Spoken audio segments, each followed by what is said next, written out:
Kia ora tātou. Welcome back to another stop on Hell Pizza's Great New Zealand Book Trip. It's awesome to see so many of you back here today, and to all of you joining us for the first time, welcome. I'm Siang Te, the marketing manager at Hell Pizza, and I'll be introducing our special illustrator and author for today. A little bit later on, I'll come back and host some Q&As and then announce the two winners of our giveaway, which is how Maui slowed the sun. Now, all of us at Hell think it's awesome that all of you have such a love for reading and that we've been able to help you along the way through the Hell Reading Challenge and now the Great New Zealand Book Trip. We're so lucky to have so many unique and talented illustrators and authors creating stories about our beautiful country. And with the Great New Zealand Book Trip, we hope that you'll keep coming along and discover all the amazing places right here in Aotearoa.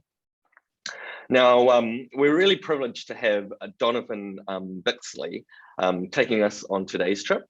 This reading has come about with a special request from some of our schools who regularly attend these readings. So thanks heaps for getting behind the Great New Zealand Book Trip. Now, just a little bit about Donovan. Donovan lives in Taupo with his family, and when he's not drawing, writing, and creating, he loves to play guitar and piano and the saxophone. He's illustrated more than 120 books, which have been published in 19 countries and translated into 19 different languages. Donovan has also won numerous awards for his work. His most recent award was for the junior fiction series Flying Furballs.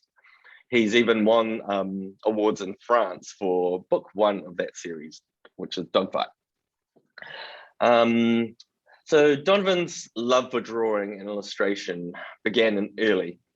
First drawing dinosaurs and then drawings inspired by The Hobbit and The Lord of the Rings. And after discovering Rock Flats and the Asterix cartoons, he began drawing comics. Now, Donovan studied graphic arts at the AUT School of Art and Design in Auckland. His first big break coming when he provided editorial illustrations for The Listener for about 6 years. So it's time to sit back, enjoy everyone, and I'll see you later on. Over to you, Donovan.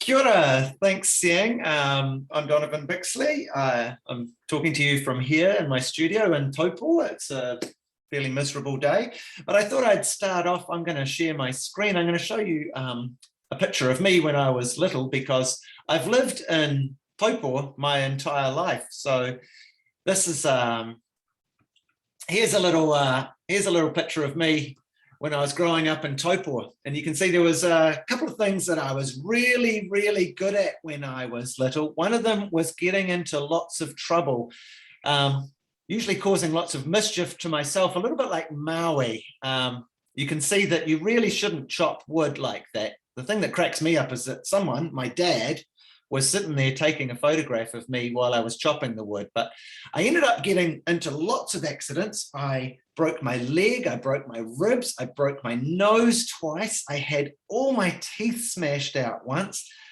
You can see the woodshed behind you there. I fell down that woodshed when I was trying to climb it like Edmund Hillary, and I got this massive big scar on the side of my head, which I still have today, which is lucky that I've got lots of hair to cover that up.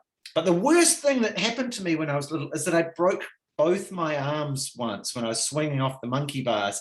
And that was a real pain, because the other thing that I really, really loved doing was drawing pictures. And so here's a picture of some of the things that I used to love drawing pictures of when I was little. You can see this one here is pretty funny. It's like, this is what a person might look like with a skeleton and what a person might look like without a skeleton. And when I was 7, a really big thing came into my life. As Siang said, my mum read me The Lord of the Rings. And I used to lie around on the floor drawing amazing pictures of The Lord of the Rings. It's got dragons and monsters. This is the Balrog from The Lord of the Rings. He's that giant big fire monster. For any of you who have seen the movie, he's got a he's got a giant big fire whip and a sword, and he stands on the bridge. This is the part where Gandalf says, "You shall not pass." That was my favorite part in the whole movie. And so I used to lie around drawing pictures of the Lord of the Rings all the time. And then I would write stories to go with my pictures. So I've brought along here today, this is the first book I ever made. It's a sequel to the Lord of the Rings, and I made it when I was 7 years old. And it's just a little tiny, much thinner than the Lord of the Rings. So this was the first book I ever made. And ever since then, I've made lots and lots of books. And I thought I'd show you a little bit about how I make books, because I pretty much still make books exactly the same as I did when I was 7 years old. And I usually start by doodling and drawing. So I'm going to draw you a little picture here. I'll go back over here and I'll share my screen. So I'm just drawing this on my computer, and I've just got a little pen tool, and I'm using Adobe Photoshop. So I'm just going to draw something that I like drawing pictures of. You know, that's the cool thing about drawing pictures. It's not like doing other types of homework. You can just draw pictures of whatever you like drawing. And one of the things that I really like drawing pictures of, ever since I was a little kid, is pictures of old-fashioned planes. I'm the type of person who runs outside if I hear a plane flying over.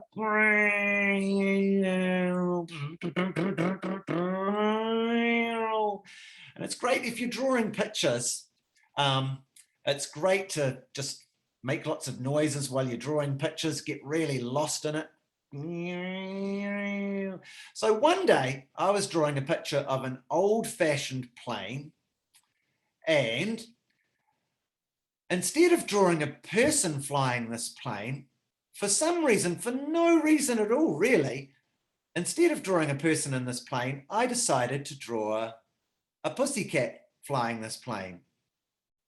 Meow. And I thought, hey, that's pretty cool.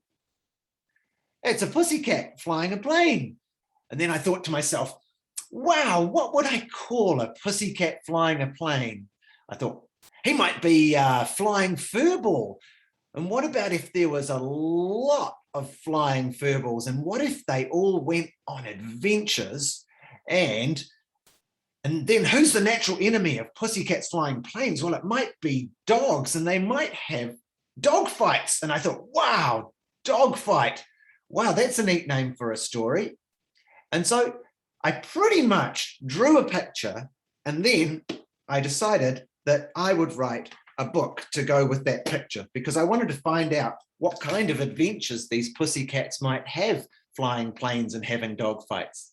So that's pretty much how I got inspired to write a series of books called Flying Furballs. And this is the latest Flying Furballs book, which is a really cool comic. It's got filled with diagrams and all sorts of cool comic strips in it.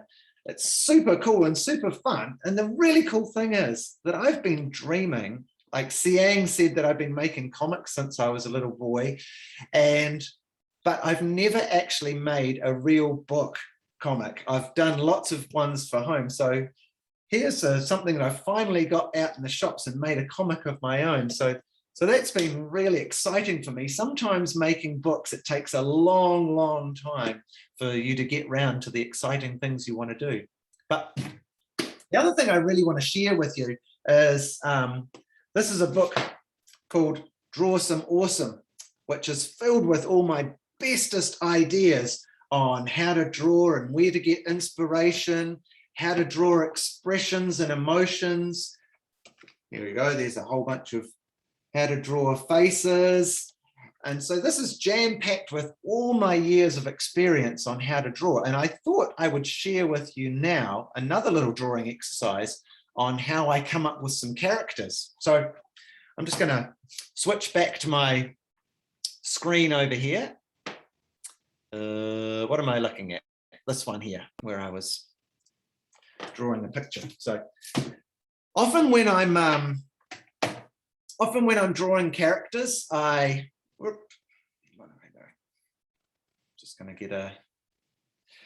when I'm drawing characters, it's really scary when I look at a blank piece of paper and I don't know what to draw. So sometimes, to stop it being so scary, I'll start with an interesting shape. And I find that fruit and vegetables are interesting shapes. I'm just going to draw something like a pear, maybe like that. And I'm going to draw a banana, like that. And then I'm also going to draw a broccoli or a mushroom or something like this. So now it's not quite so scary, and I'm just going to turn off my brain, and I'm just going to try and turn these into some characters. I'm just going to stop thinking and just think, whoop, there you go. I wasn't even thinking. I changed my mind halfway through what I was doing there, and I'm going to give this character some tentacles, and I'm going to give it lots and lots of eyes. Boop, boop, boop. And the idea with this is when I'm drawing is that often I want to draw something that I didn't know I was going to draw. And so sometimes if you just have a shape by using a fruit or a vegetable shape, I can just come up with something that I didn't know I was going to draw. So there we go. There's one little character I can, and then I'm going to turn this one over here, this banana, into something. I'm going to, there we go. I'm going to, oh, give him a little ear. What about turn? I'm just, again, I'm trying not to think too hard and just letting the shapes guide me as to what kind of picture this might be. I thought that banana might be a nice big chin. And the thing is, if I did like 100 drawings and used these shapes as inspiration for drawings, I might come up with 100 different characters. So there we go. That was pretty interesting. Now I'm going to turn this broccoli into something. I know what I'm going to turn this one into. I'm going to give it some. This looks a bit weird at the moment. Oh.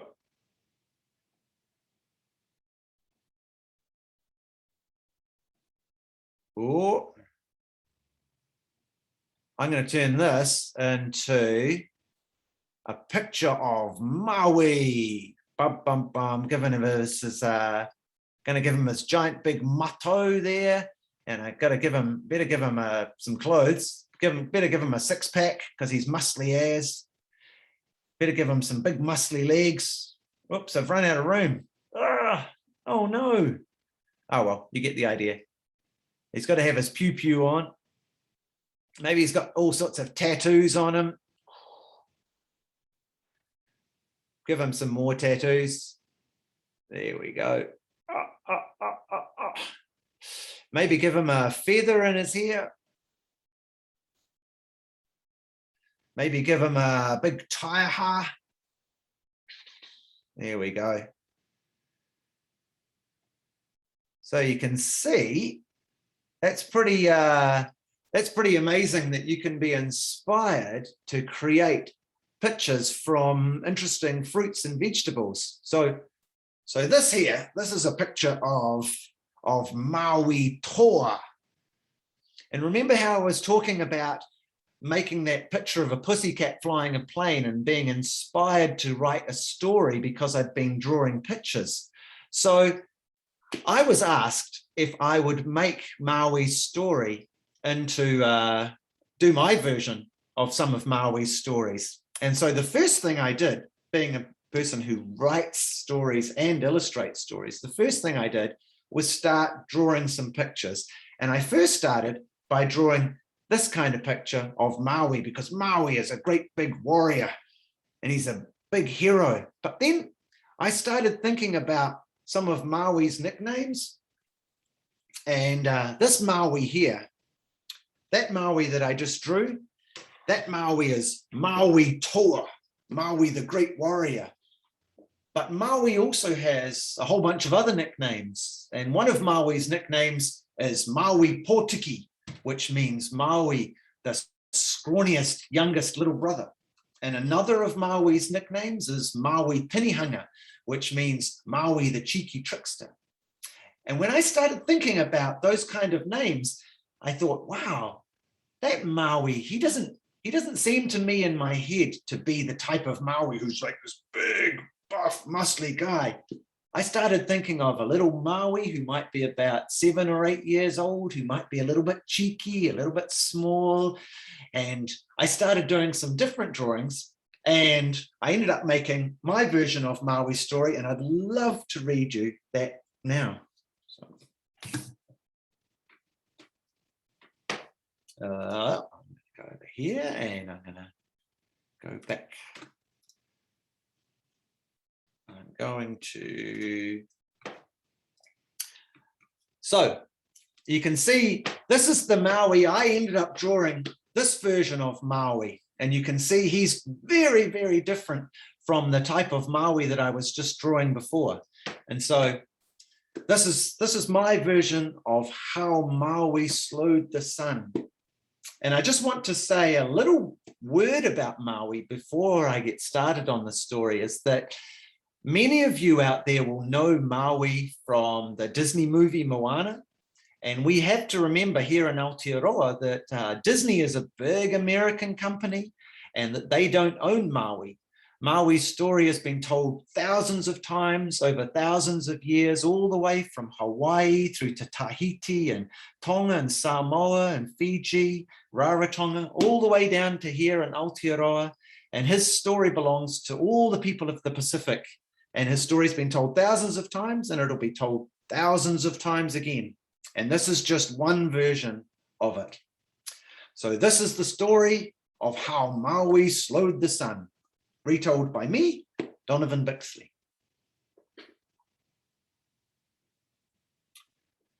Long, long ago, when Maui and his people first came to Aotearoa, the land was dazzling new with lush forests and wondrous creatures.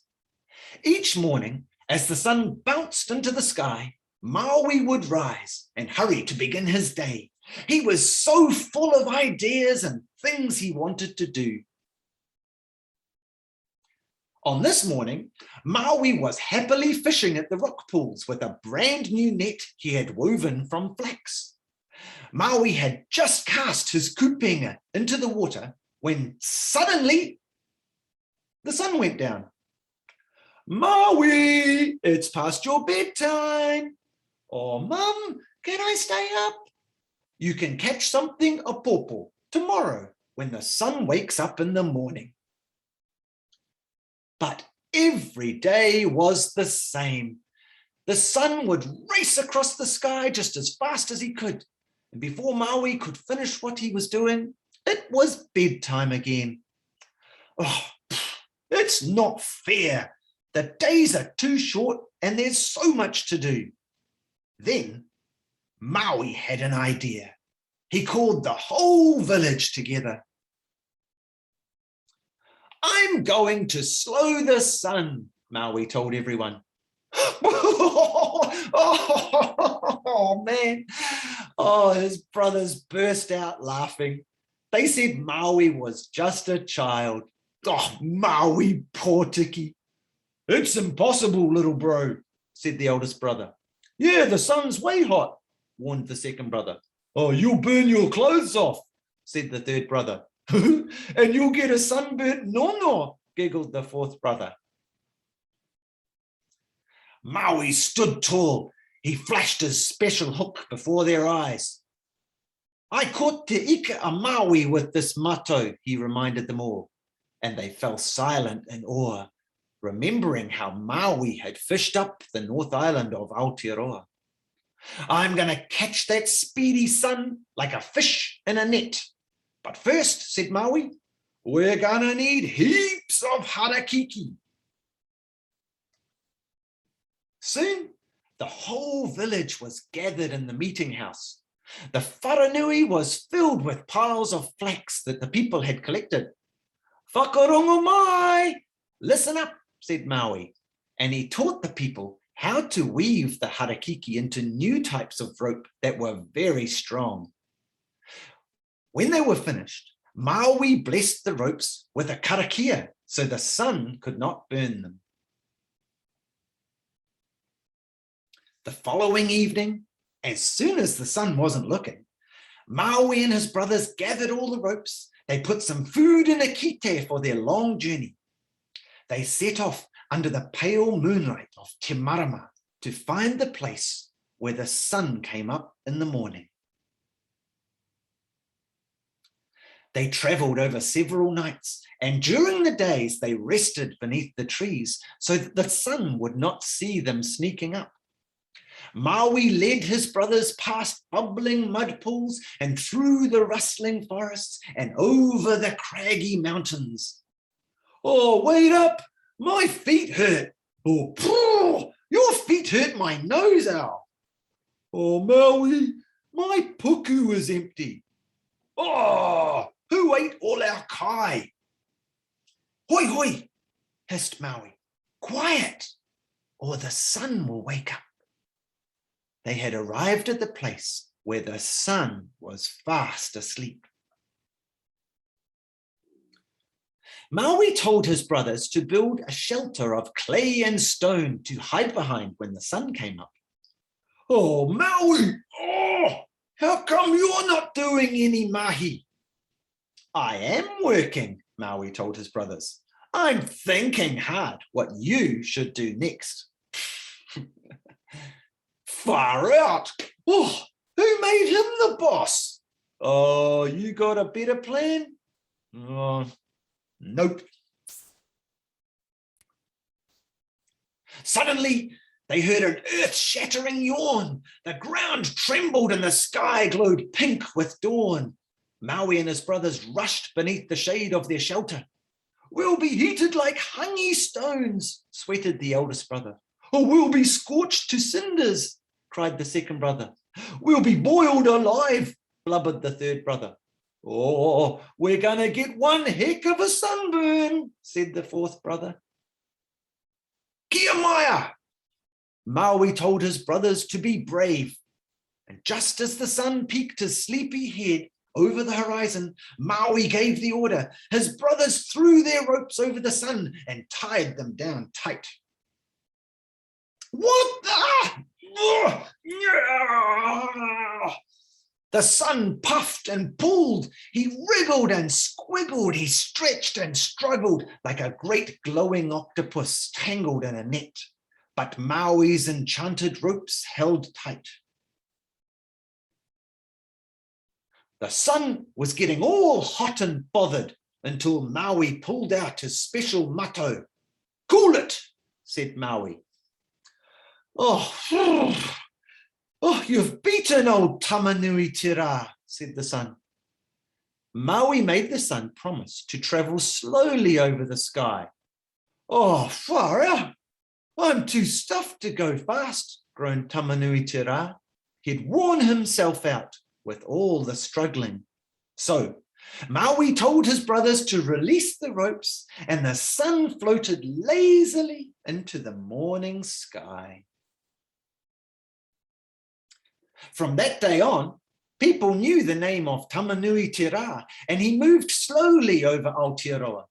And some days you can still see the long strands of rope trailing behind him and reaching down to earth. And that is why we have Maui to thank for slowing the sun and giving us long days to get all our work done. As for Maui, well, he was working hard. He was working very hard to dream up his next exciting adventure. Maui says, "Ka kite anō. Catch you next time, everyone."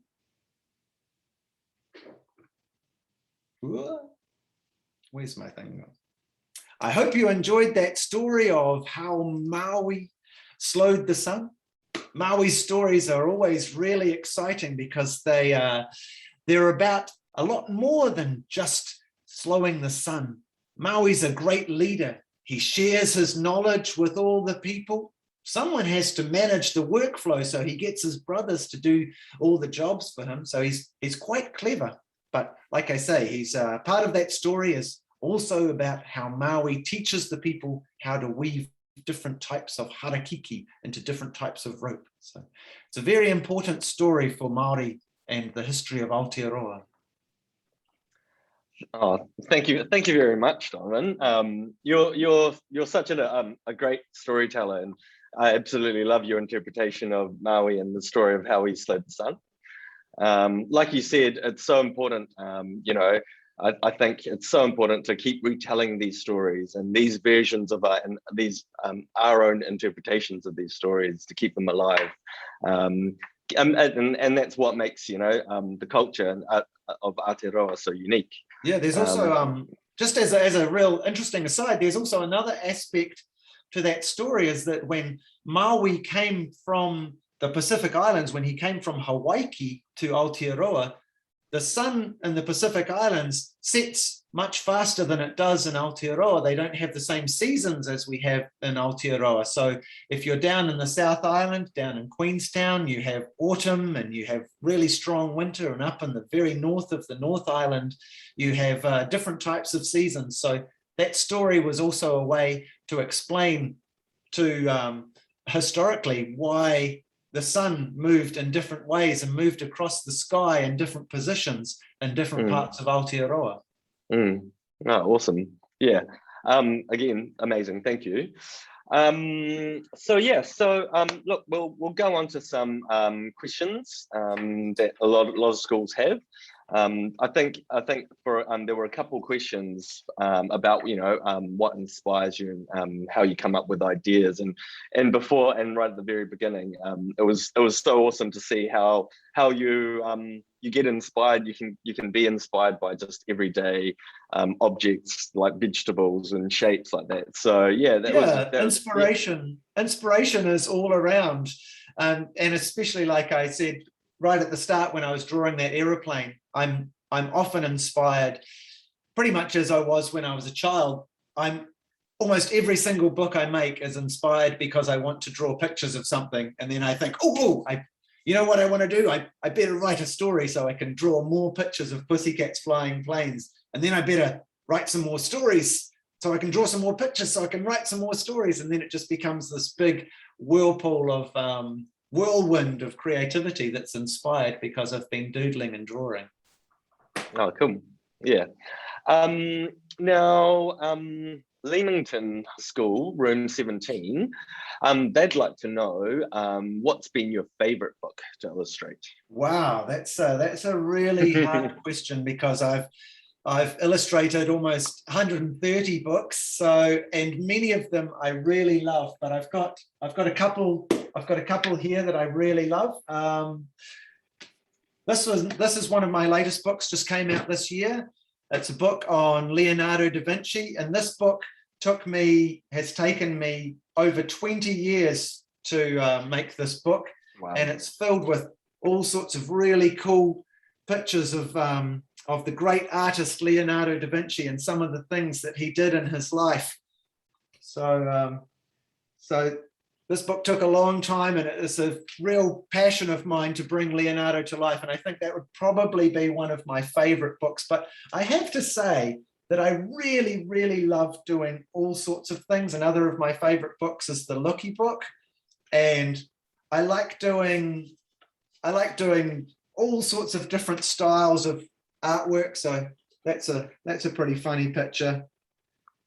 That's the All Black Lambs, and there's Lamb Carter in there getting a try, and yeah. So I like doing lots of different books. So that keeps me excited and interested in making books. Yeah, no wonder it's so hard to pick your favorites. There's so many styles and so many different ways that you illustrate. Yeah. Cool. Now, room 7 from St. Joseph's School in Fielding would like you to tell us a little bit of about the journey to you publishing your first book. Well, that's a really great question, because it leads on to two things. Because part of their question was also, have I faced any challenges? So this is actually the first book I ever made. It's a biography of the composer Mozart. It's a big, fat book. It's filled with Mozart's a really, really funny guy. He's where's the picture? I've got got a funny picture of Mozart here. What's he doing? Here we go. There's a picture of Mozart telling fart jokes at a party. So this is the type of thing that Mozart did when he was young. So this is this big book. This book took me 6 years to make this book. And I was told everywhere I took it that this book is never going to get published. I was just a complete nobody from Taupo. I'd never made a book before. And I had this dream that I was going to make this big book. It was going to win awards. It was going to be sold all around the world. And everywhere I went over 6 years, people just told me I was dreaming, and that they said, "Who, Donovan, who? We'd never heard of you." So eventually that book did get published, and it did get published around the world, and it did get into the New Zealand Book Awards, the Adult Book Awards. And I think I was really proud that year that it was the only book in the Book Awards that wasn't about New Zealand. So I think I must have done something really good to have been attracted the attention of the judges. So that was a really hard book to make. But I was also going to tell you about this book here, which is a book called Monkey Boy. And it's a part novel, like a traditional novel. It's quite big, it's 50,000 words, but part of the story is told as a comic. So there's big sections of the story that are told in comic. And this book also took me 6 years to make. And this book got rejected 17 times by publishers all around the world. And I was told that it was no good, that my characters were cliche, that the writing wasn't very good, that people didn't understand, some of the publishers didn't understand that it was a written book, but also had a comic part in it. And, how do you think that makes me feel when you pour your heart and soul into a book? I mean, I'm not a rock. When that happens, I have to run outside and yell at the sky and kick a tree and have a little bit of a cry. And then sometimes you just have to, then after a while, you have to pick yourself up again and go, no, I really believe in this book. I think this book is really cool. And so I kept going and kept going and kept going. And eventually this book was published by Scholastic in New Zealand. It won Best Junior Fiction at the New Zealand Book Awards. And even better than that, it was selected by the International Youth Library in Germany as one of the top 200 children's books in the world. So sometimes you just have to believe in yourself and keep going. And as I said, it took 6 years. So that's quite a long time to continue having that belief in yourself. Wow.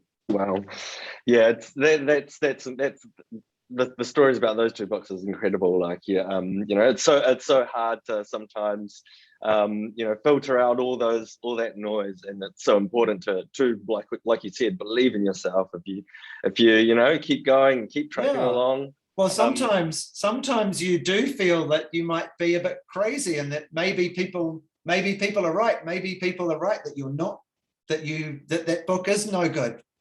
So it can be quite hard. You have to be quite thick-skinned, I think. Yeah. Like I say, I've done a lot of crying and a lot of yelling at the sky over the years. Yeah. But yeah, like you said, what's important is what you believe. If you believe it's the right, it's what you've done is right, and that's all that matters. Yeah. Yeah, and it'll pay off. Awesome. Cool. Now, Zoe Prince from Ashburton Intermediate School, HK3, she wants to know, what tools do you use to draw and illustrate your plots? Okay, that's a really good question. I've got I forgot to bring. I had another book with me. As you would have seen before, when I was drawing on. I was using Photoshop on my computer. I have a little tablet here, and I have a pen tool, which is just like a pen, and I just draw on that like you would on an iPad. There's many different types of software, but also at the same time, I mean, one of the things that's just the way that I do it.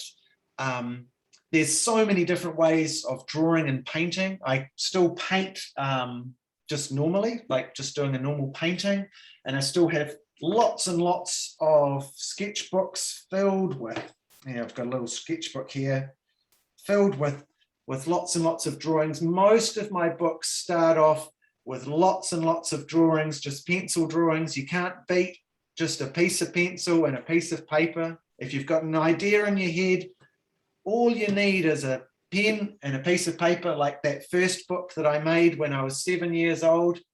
Just needed a pencil and a piece of paper and a cool idea in your head. So yeah, that's my advice. I'm currently working on a book at the moment, which I'm doing with colored pencils. So that's going to be lots of fun. Cool. Yeah, it's so interesting how illustrating is so similar to writing. It seems like you know, if you have an idea, the first thing you do is just dump it all onto paper, or dump it on, you know, somewhere where you can see it, so you can come back to it and put it together into the whole creative. Yeah, I mean, and this probably to answer one of the other questions that's coming up, that I call that whole process, I call it the brain vomit.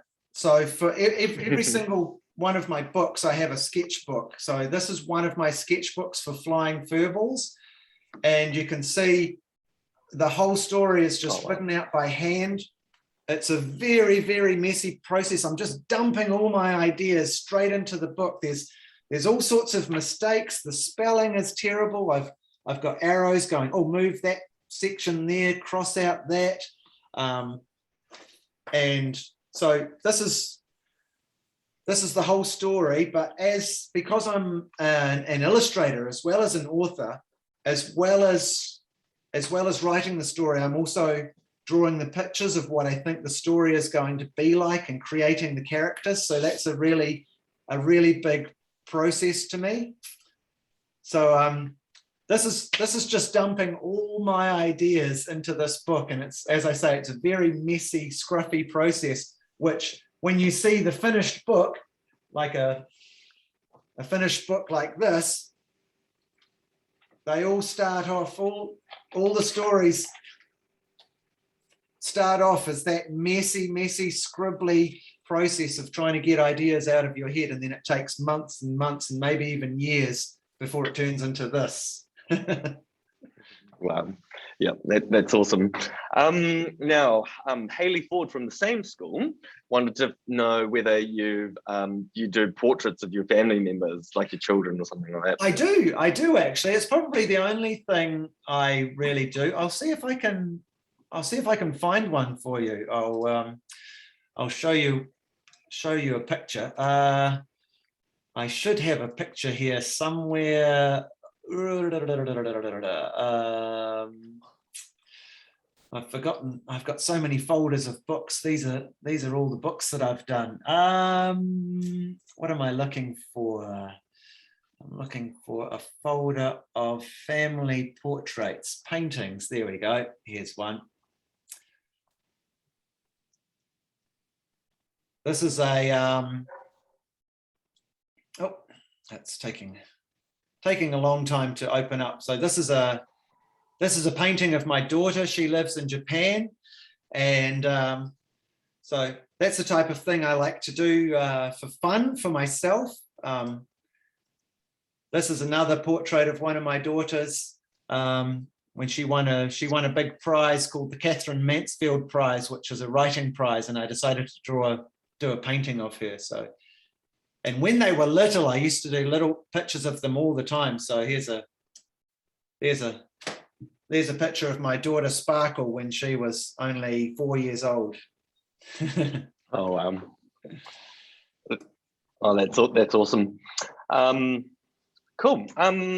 Now this is probably going to be a tough one as well.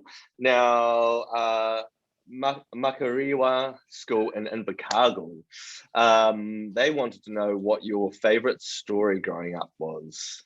My favorite story? Well, I guess there was a couple of stories. As I said, when I was 7, my mum read me The Lord of the Rings, and that was a really massive thing in my life, because you have to remember, back when I was growing up, that was a long time ago. we only had a black and white TV. It was long before any Marvel movies. It was even before Star Wars, the first Star Wars movie had come out. So when my mum was reading me The Lord of the Rings, and it had dragons and monsters and goblins and ghouls and castles, and I could see all this stuff in my head. So it was like watching a movie in my head, and I just had to draw those pictures. But the other book that was really a big influence on me is Dr. Seuss's book, The Lorax. And I love that story because I think the pictures are really cool and energetic and colorful, and the words are really bubbly and lovely to say in your mouth. But more importantly than that, I think that the Lorax, the story of the Lorax, is a really, really important story about, hey, let's not pollute the planet and ruin the planet around us. And funnily enough, that book came out the year I was born. And I think I would one day like to make a book like that 50 years after it was made was still as powerful and energetic and moving and meaningful to readers, and still as beloved by readers as it was when it came out. So one day I hope to make a book like The Lorax. I think I got a few years ahead of me, because I think Dr. Seuss wrote The Lorax when he was about 67 or 68 or so. So I got a few more years up my sleeve. Who knows? You might have already done it. We don't know yet. Yeah. Yep. Cool. Look, I think we probably have time for one more question, and from the same school. Sorry, give me 2 seconds. They'd like to know, have you ever done animation, including like anything like video games or anything? When I was at university, I went to university and I studied art and design at AUT in Auckland, and I wanted to be a filmmaker then, and I made a little film called Yoda the Barbarian with my friend. It was like a cross between Star Wars and Conan the Barbarian. It was only 2 minutes long, and it was we made little models out of clay, and we animated them frame by frame, and that was really fun. Over the years, I've done various little fun things just for myself. But actually, at the moment, one of the really cool, exciting things about making books is that you send them out into the world and you never know what will happen to them. So, for example, with Flying Furballs got seen by publishers in France, and it won an award in France. It was voted by all the French children as their favorite book, which was really cool because I've never been to France. I was just daydreaming about pussycats flying planes in Paris. But one of the other things is that Flying Furballs is also seen by some Hollywood producers. And so I've been working for the last couple of years on hopefully making Flying Furballs into some kind of animated series or film. But it takes a long time, and lots of things never happen. So I'm just really excited that someone else on the other side of the world saw something that I did. And I've never been to Paris. I've also never been to Hollywood. I think that's pretty cool that I live in Taupo and I made this book and someone on the other side of the world saw it. So in some ways, for me, it doesn't really matter whether it gets made into a movie or not. I'm just really, really excited that I made something that people on the other side of the world saw and they loved. So I'm chuffed about that. Oh, awesome. And that sings to what we were saying before, if you keep doing things that are right, that you believe are right, everything else is a nice cheer on top. Yeah, right? well, I always feel that, like, if you do it for yourself, then at least one person will be happy, and then you'll you make it for yourself and you put your heart and soul into it, and I'm sure that comes across on the page. Great words to live by.